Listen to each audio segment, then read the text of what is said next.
This is Tim. This is Jason. And this is Critiquing Comics.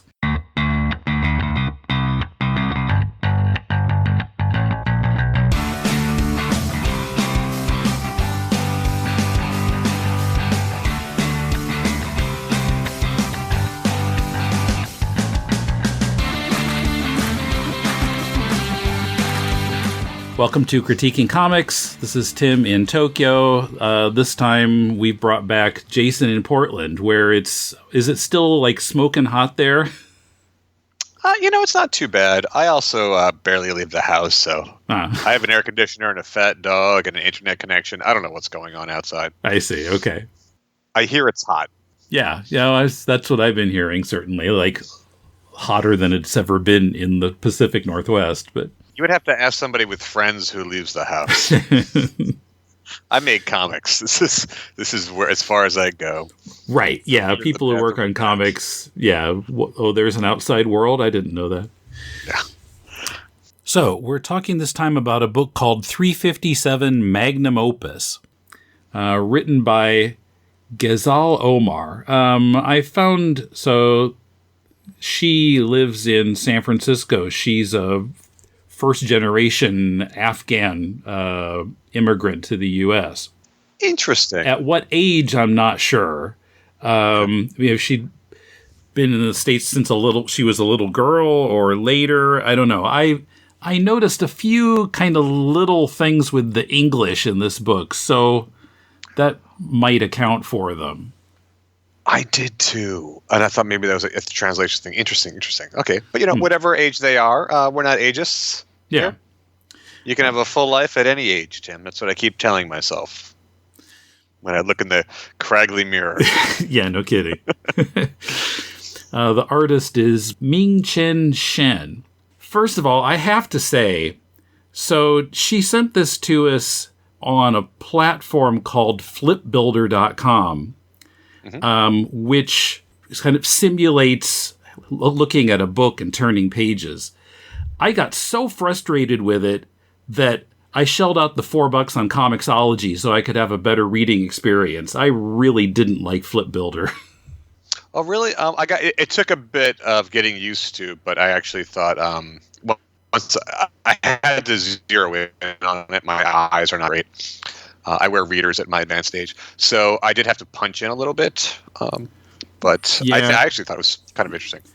I don't know if it was browser I use or what, but after about 30 pages, I just said no. I mean, I was getting so distracted by the format that I wasn't getting what was going on in the book. So, the navigation of it. Yeah, I mean, just reading comic books on the computer screen in and of itself is a little bit weird. It doesn't feel like a tactile object in your hand as it does when it's printed. Yeah. But okay. So yeah, interesting. And by the way, I think Ghazal should complain to Comixology because they really screwed up the guided view on page 109. It kind of bounces around the pictures, but it doesn't follow the word balloons very well. That was a little awkward, but yeah, that happens. I think that happens with Marvel books too on Comixology. Yeah, sometimes they get the sequence wrong. They blast through it so quick that I try not to do the guided view myself, just because I want to see the composition of the page. I always count panels too, but yeah, we'll let Comixology have it. Page 109, get on it. So this story is about two bounty hunters who are hired to track down a guy named Bastion. It seems that the person hiring them is like a crime boss. And early on, Bastion accidentally, I think, pushes his girlfriend out of the car, and she ends up with the bounty hunters for much of the book. Lots of people get killed. There are some boobs.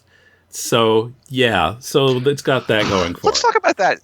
It doesn't have a lot. The most salacious thing about this book, and there's nudity, but it's not like it's not erotic, right? It's not meant to titillate. There's just nudity. It's not overly gratuitous. But the most salacious thing in this book is the cover, right? That's a really bold choice to put nudity right there on the cover, because you sort of you narrow your audience in some ways. There's people that are going to think that's not for them. But the whole book is going to be like this, and it's not. The other thing, though, is you focus your audience. If you love this cover, nothing inside will offend you. In some ways, the cover is like a really smart palate cleanser. And what it is, it's our main character named Sex with 2 X's. Yeah. So pretentious that they had to talk about it in the story. Pistol. Her last name is Pistol. They're trying to avoid a lawsuit with a famous band, is what I think, by adding an X. Right, yeah, SEXX is how she spells her first name. I bet you there's a Sex Pistol with 3 X's somewhere dancing on the strip right now. I feel like the 2 X's was the middle ground to stay out of a court. But yeah, so putting that on the cover, what do you think of that, Tim? Yeah, well, you're right. I mean, then once you've seen that, there aren't going to be very many surprises, at least for the reader, at least as far as the nudity. Tonally, you know exactly what you're getting. It doesn't project that there are going to be lots of guys getting their brains blown out in the story, but it tells you it's not Pride and Prejudice, right? Right. Yes, definitely. Okay. So my other question. Okay, so this story, you talked a bit about this story. Do you remember, when Pulp Fiction came out? You're of a certain age. You remember being an adult when Pulp Fiction came out and Tarantino was everywhere? Well, I was in Japan, but I did hear about it, yeah. So, but after Pulp Fiction came out, there was like this flood of people that were influenced by Tarantino. Right, there was like this second wave of like lesser Tarantino knockoffs, like movies like 2 Days in the Valley, and just stuff like that, where it was a crime story with snappy, fun dialogue that was trying to emulate that feel. I got the same sort of vibe from this story. It's like it lives in this sort of cartoonish, hyper-violent, sexualized world of gangsters and like tough talk, and everyone's blowing their brains out. And it's almost like a Russian nesting doll of I'm backstabbing you and I'm backstabbing you, and then this person's really in charge, but this person's really in charge. Yeah, and lots of zingers being thrown at each other. There are some fairly funny lines in this. Yeah, and virtually everyone is hot. Yes. Everyone's hot and everyone's a wise ass. Right. And everyone's ready to kick some ass. Everybody works out. Everybody works out. Early on, there's a scene that I thought was really interesting that differentiated this, I think, from the other sort of like Tarantino or Guy Ritchie influences, where they just were like, oh, we have to go do this raid. It's going to be really dangerous and violent. Let's all get high on drugs. And they're drinking and snorting and taking all these drugs to go to work. Yeah, and so that they'll feel invincible. Look, I worked on a coffee shop and I did the same thing. But I think I just thought that was interesting. I would have liked more of that sort of otherworldliness. Clearly, getting fucked up and playing with guns is going to lead to bad decisions. Yeah, bad outcomes. You can't get fucked up and work like a lawnmower without losing a toe. So I thought that was interesting. Okay, my other question. There's not a lot of nudity inside. There's a very cinematic story to this. This feels like a film script, which isn't a slam. Any way you can get your story out the door, go for it. But it really did feel that this didn't have to be a comic book, right? In some ways, this feels like the movie pitch because it does play place in the real world. Yeah, and the art looks almost photorealistic. But I can say it doesn't have the stiffness that I've often seen with comics that are kind of photorealistic. They'll do a lot of photo reference and everything looks really stiff, but this doesn't have that very much. No. Well, there are a lot of cars and vehicles and buildings that are absolutely photo reference for sure. I saw a lot of 3D modeling in here. But the camera work, that is like the panels that they're choosing and the images they're choosing, work really, really well. I thought they made some really, really smart storytelling decisions with their paneling. So even though this is sort of like a Guy Ritchie type movie on paper movie, they'll do little things like there'll be a repeating sequence of a lady in a car, But anytime they repeat a panel, they punch in a little bit, which is like engaging the eye. You're always moving the eye. The visual storytelling in here is really, really sharp. And I think the art is pretty good. Mm-hmm. If I could say anything about the art, it doesn't have a particular style so much as that it's very, very competently done. There was a one or two instances where I was confusing male characters. There's a strong cheekbone that pops up in a few of the male characters. And that could have been helped by another thing that I'm curious about. Why is this in black and white? That hadn't occurred to me. Good question. Because normally, maybe they couldn't afford a colorist? I don't know. But that isn't nowhere else in here do I think they're cutting corners with a budget. Mm-hmm. Like everything else about it is a very professional quality. There's a website that looks well done. For me, I think, and I could be wrong on this, it's been a minute since I've looked at the differences, but to my recollection, the difference between printing and color and black and white isn't that different. And if you're paying someone to do the grayscale, I don't know, I think color would have really made this pop, and I really would have, the few times I was confused about what character we were talking to or following, having color would have helped. This also would have helped. So this book starts with a flash forward of a character in peril, and then we backtrack to how we got there. But also within here, there are some flashbacks to Sex's backstory. Yeah. And I couldn't tell if those were going to be lined up or not. I couldn't tell what was a flash forward and what was a flashback. I thought like Memento, the flashbacks were going to be concurrent and meet up, and they weren't. Well, yeah, it did get a little confusing, but more than that, I felt like, those flashbacks regarding the third bounty hunter, a woman named Dylan, who died, they didn't really pay off. We got a flashback of after Dylan was shot and she's bleeding to death in the car, and then there's another one from earlier that ends with a Mexican standoff, and they never come back to it. Right. That was really awkward. I thought we were going to see, the actual moment that Dylan got shot, and that was going to pay off somehow in the story or explain something, and I didn't feel like it did. It just kind of petered out. I feel like when you do flashbacks, it should recontextualize what we're seeing in the present day. It should make you look at the present in a different way. It should make you look at characters in a different way and give you a greater understanding or some sort of contrast.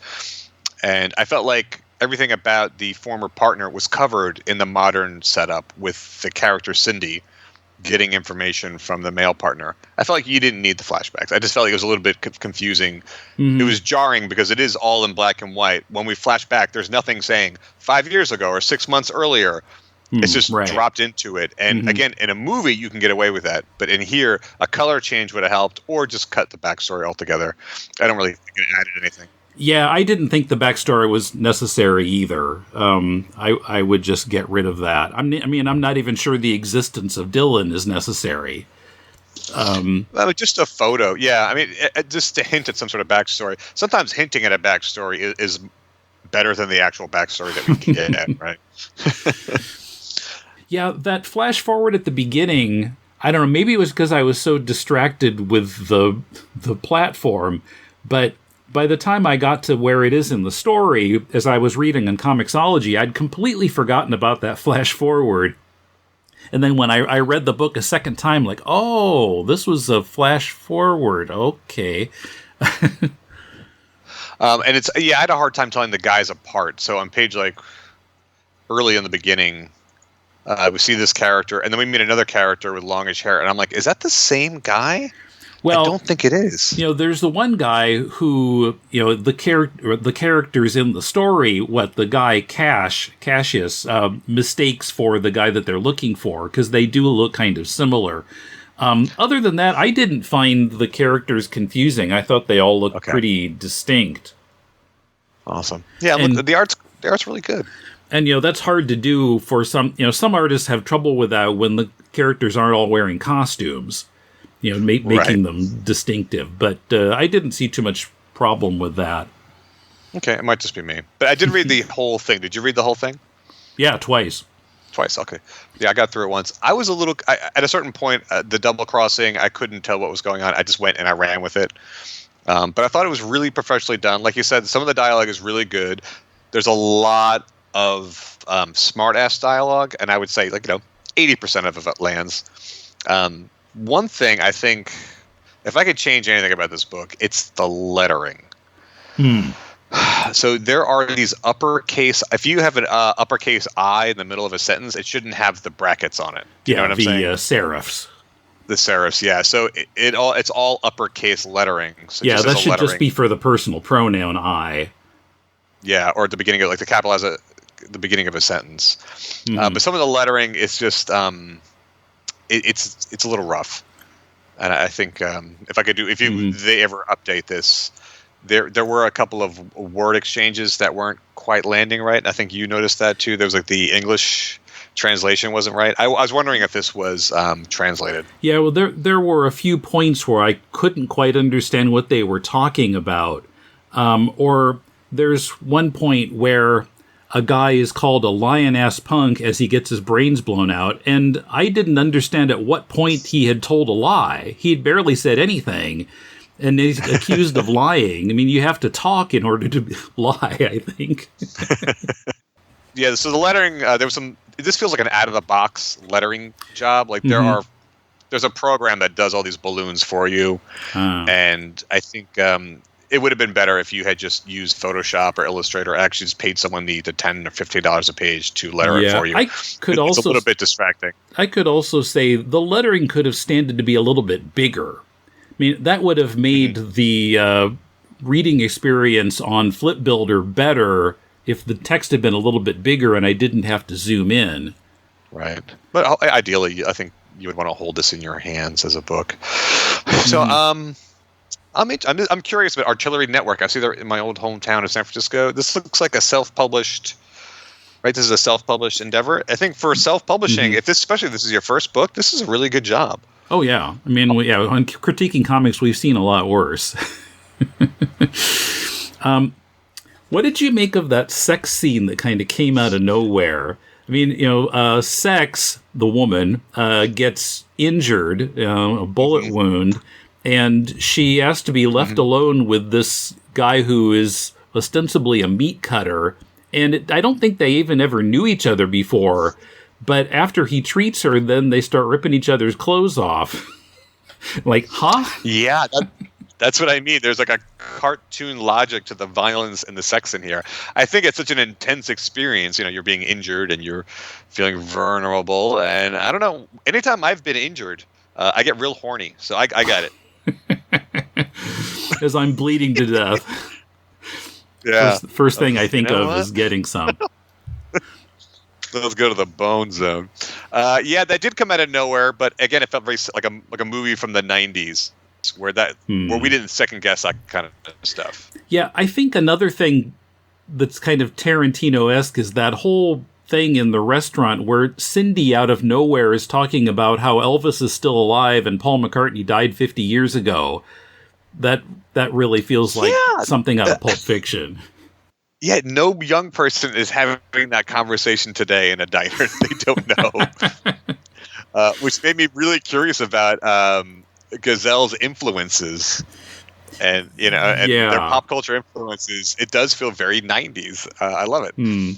Yeah, I mean, somebody her age, maybe, I don't know, Kurt Cobain would have been a little more likely, or, I mean, I don't know if there are any conspiracy theories about him still being alive, but it is kind of a older guy's conspiracy theory at this point, I think. Yeah, I have students who they don't give a shit. I have college students. They don't give a shit about the Beatles. They are thinking about that stuff. So that was definitely another movie moment for sure. Like this out of nowhere. And why does Cindy stay with them? That was the other thing. I thought there was going to be some sexual tension between Sex, two X's, and Cindy. Yeah, well, after a while, I started to wonder what Cindy was even doing there. I mean, she does give them some help in finding Bastion, but then, they just put her on a bus and she's gone. Well, it's time to wrap up the story, and they make it Sex a story. So they get rid of, there's three of them. They put her on a bus. Their other guy gets shot, and then it's just Sex at the end. And your heroine or your hero has to face the big evil bad by themselves, right? That's the hero's journey. You gather all these allies and you slowly lose them all. But I would like to see more from Gazelle and this team. I'm curious about the title, 357 Magnum Opus. It just feels like it was made in 1995. This feels like the best indie comic of 1995. I swear to God, it's so strange. Yeah, there's time travel involved in the story. It seems like, even though you don't actually see it in the panels. It really is from another era. One other thing I wanted to compliment is the lettering on the signs. Sometimes, that gets plopped on top of the art in Photoshop, and you can really tell, like, ooh, and the angle is a little off, but it looked pretty organic in this story. They handled that pretty well. Like, in terms of, like, the color of the letters really fit into the surroundings, and it looked real. It didn't look, kind of plopped on top. Yeah, I see what you're saying. Yeah, the shading. I guess I'm thinking the artist did the shading too. I don't see a color. I only see a colorist listed for the cover. The cover, yeah. So 160 pages by one artist, and yeah, there are some digital assists here. Those cars are all plopped in. But the character work, the design work of the panels, the flow, the storytelling is really, really sharp. Yeah, I mean, there were a few places where I felt like there's a bit where Sex and Cash have been in this office, and I guess Cash has just shot this guy, and he's angry because it never ends. And then there are a couple of panels where it's not quite clear where they are because there's no background, and then suddenly they're back out at the car and he's pulling Bastion out of the trunk, and I went, oh, aren't they still in the office? How did they get out here? I kind of lost my frame of reference there, but that was, just, it wasn't too common of a problem in this book, just here and there. Yeah, here and there, the backgrounds did get a little looser. I think you can get away with that sort of in the middle of a book. If you start off really strong, your mind sort of gets used to the art and the rhythm of it, and sort of fills in some of those details for you. But yeah, it was a real... So when you have... I'm curious, because I see a barcode on the back, and suggested... I love how it says suggested for mature readers right underneath her boobs. It's like nudity on the cover. No kidding. So if you're a retailer, do you stock this? That's to me is like, how do you sell this? If you're selling this through Kickstarter... there is a rule of thumb that nudity helps move books on Kickstarter. But if you're selling this in a store or through, like, how would you shelve this? I feel like they've missed some of the audience. I wonder how this sells. I'm just really curious about the decision making.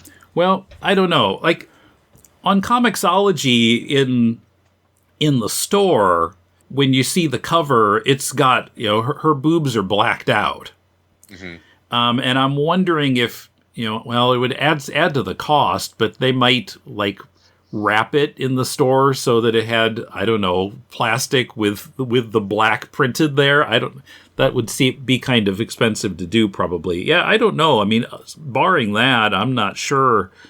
You could rack it behind something else so you could just see her face. You said rack.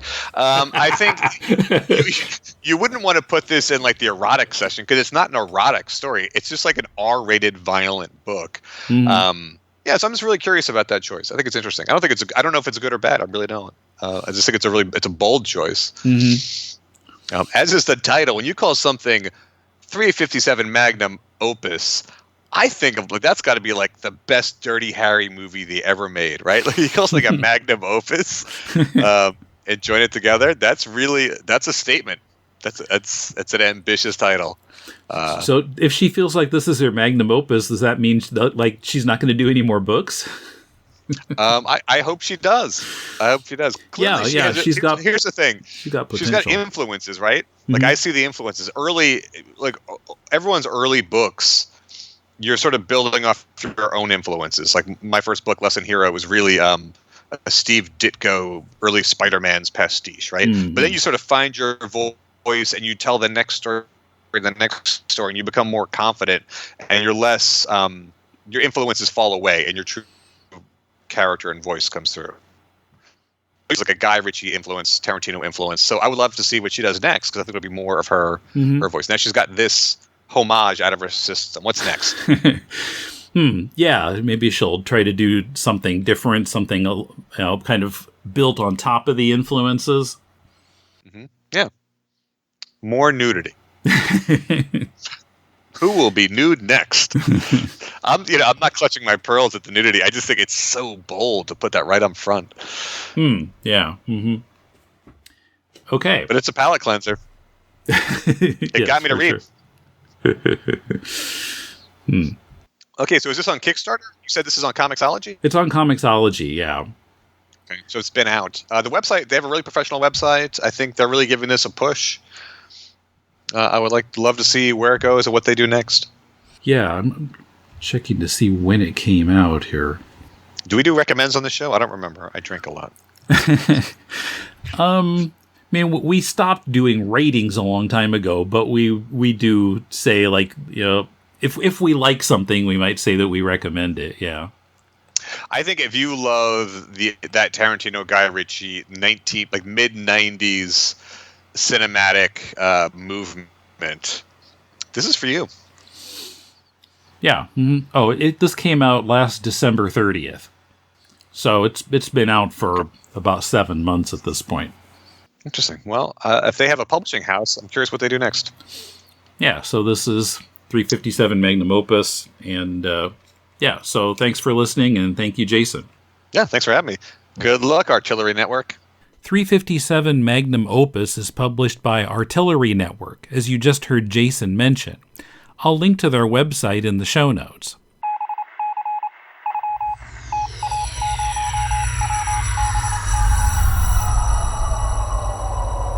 It's CCP In Touch, where we hear from people whose comics we've critiqued, but we'd be happy to hear from fans too.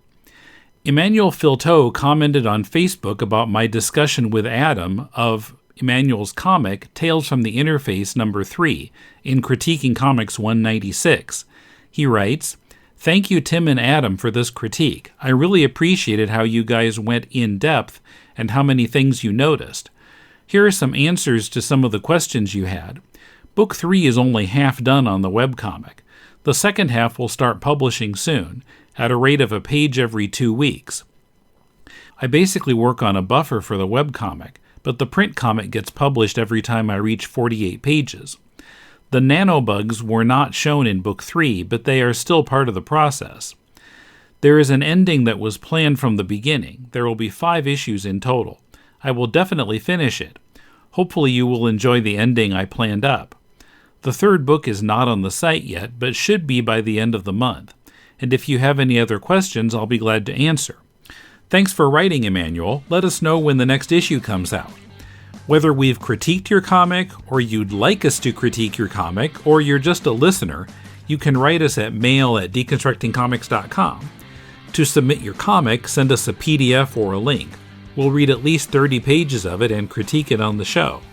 Next Wednesday on Deconstructing Comics, Emmett and Kumar discuss Far Sector by N.K. Jemisin and Jamal Campbell. It's a Green Lantern story written by a prose writer moving to comics. Till then, this is Tim, and thanks for listening to Critiquing Comics.